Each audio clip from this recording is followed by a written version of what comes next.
When historian Dan Snow revisits the extraordinary World War II raid that reshaped military strategy forever, he calls it one of the most daring, improbable, and brilliantly executed operations of the entire conflict.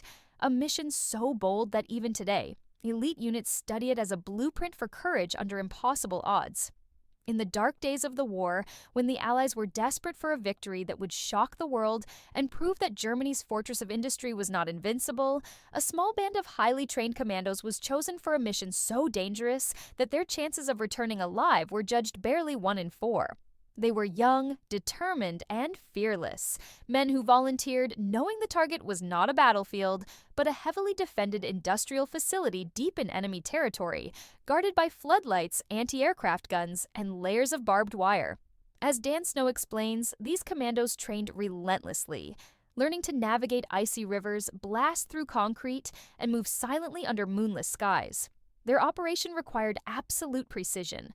They had to land in brutal weather, march across unforgiving terrain, and strike a single piece of machinery that kept the Nazi war machine alive.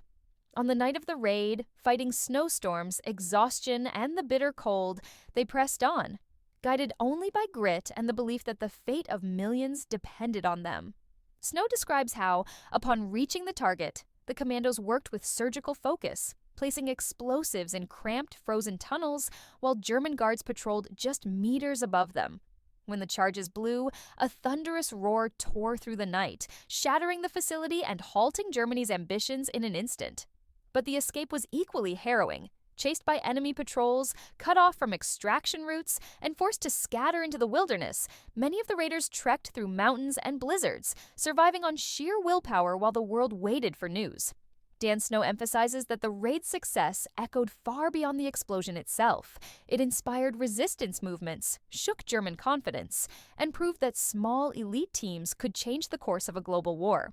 Newspapers around the world hailed the raiders as legends, and military strategists studied their methods for decades afterward. For Snow, the most extraordinary part of the raid isn't just the destruction they caused, but the determination, discipline, and sacrifice of the young men who undertook it, knowing their actions would shape history.